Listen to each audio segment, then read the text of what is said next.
காவிரி பிரச்சனையா இருக்கட்டும், மேகதாது பிரச்சனையா இருக்கட்டும், இது இன்னைக்கு நேத்து உருவானதில்லை.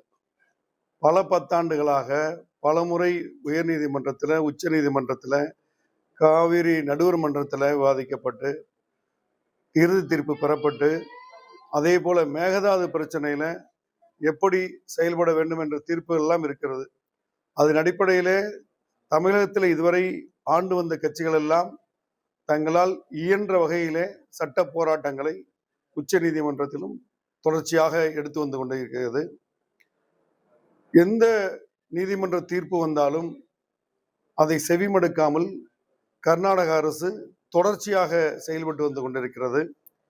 இதையெல்லாம் கண்காணித்து நெறிப்படுத்த வேண்டிய ஒன்றிய அரசு பாராமுகமாக இருப்பதுதான் தமிழக மக்களுடைய விவசாயிகளுடைய நலன்களை கருத்தில் கொள்ளாமல் இருப்பது மிகுந்த வேதனை அளிக்கக்கூடிய நிகழ்வாக, வருத்தப்படக்கூடிய நிகழ்வாக இருக்கிறது.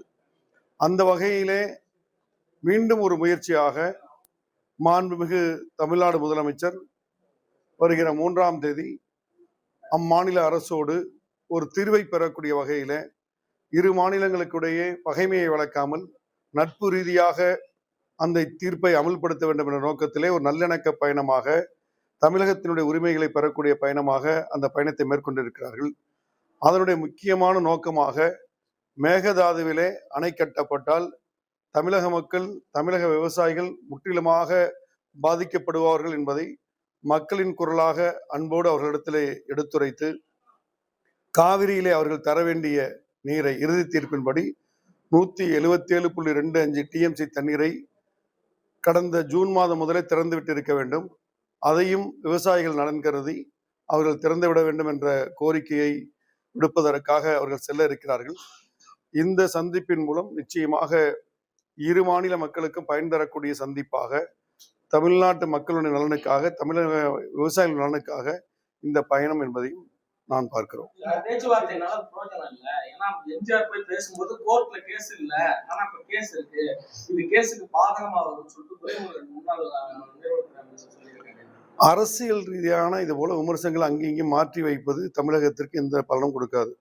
தீர்ப்பு நேற்று வந்த தீர்ப்பு அல்ல, பல முறை தீர்ப்பு வந்திருக்கு. சென்ற ஆட்சியில வந்திருக்கிறது, கலைஞர் ஆட்சியில வந்திருக்கிறது, அம்மையார் ஜெயலலிதா ஆட்சியில வந்திருக்கிறது. இதுவரை எந்த தீர்ப்பாவது இதுவரைக்கும் அமல்படுத்த நடைமுறைக்கு வந்திருக்கிறதா என்பதுதான் கேள்வி. எத்தனையோ முயற்சிகள் எடுத்தும், எத்தனையோ தீர்ப்புகள் வந்து, எத்தனையோ பேச்சுவார்த்தைகள் நடந்தும் முடிவுக்கு வராத அந்த ஒரு பிரச்சனையை மீண்டும் ஒரு நல்ல அணுகுமுறையின் மூலம் நல்லிணக்க அடிப்படையிலே ஒரு விடுவு பிறக்காதா என்ற நிலையில்தான் இந்த பயணத்தை முதலமைச்சர் மேற்கொள்கிறார். நிச்சயம் நல்லது நடக்கும் என்ற நம்பிக்கை வைக்கிறோம்.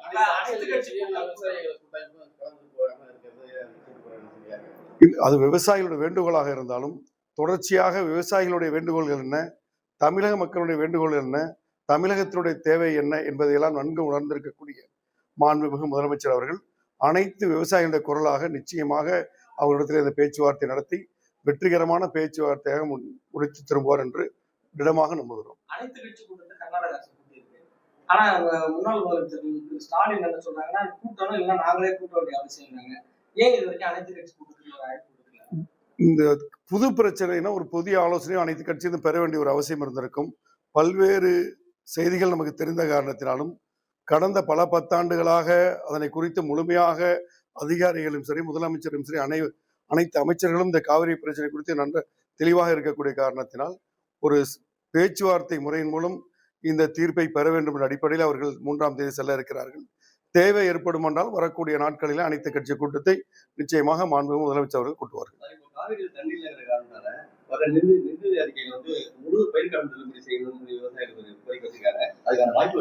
இல்ல, மாண்புமிகு முதலமைச்சர் அவர்கள் பதவியேற்ற உடனேயே நிதிநிலை குறித்து ஒரு தெளிவான அறிக்கை தமிழக மக்களுக்கு சொல்லியிருக்கிறார்கள். இருப்பினும் தமிழக மக்களின் நலன் குறித்து, விவசாயிகளுடைய வேண்டுகோள் குறித்து தொடர்ச்சியாக ஆய்வு செய்யப்பட்டு வருகிறது. கடந்த 20 நாட்களாக பல்வேறு துறையினுடைய ஆய்வு கூட்டங்கள் தினந்தோறும் தலைமைச் செயலகத்தில் நடைபெற்று வருகிறது.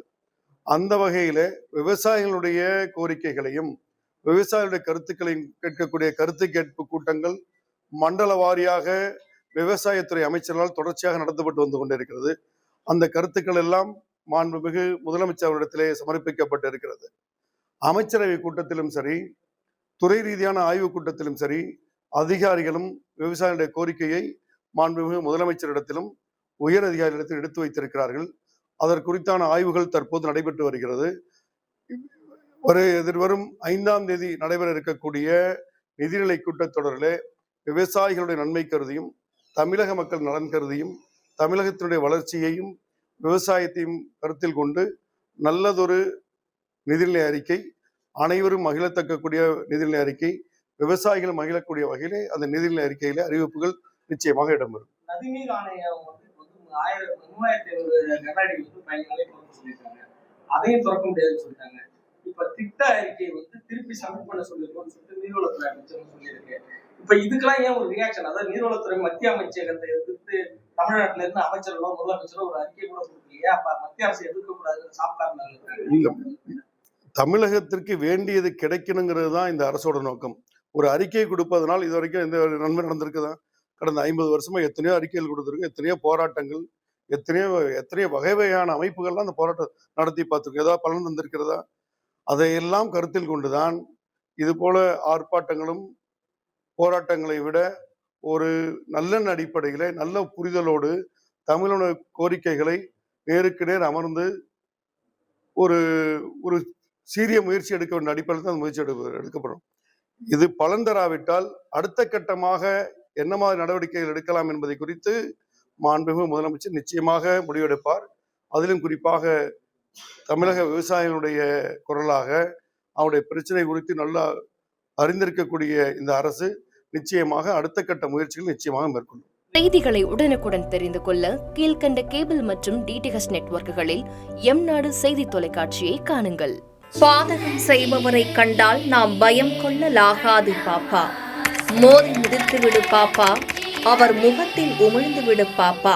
அண்மை செய்திகளை உடனுக்குடன் தெரிந்து கொள்ள இணைந்திருங்கள் எம்நாடு தொலைக்காட்சியுடன்.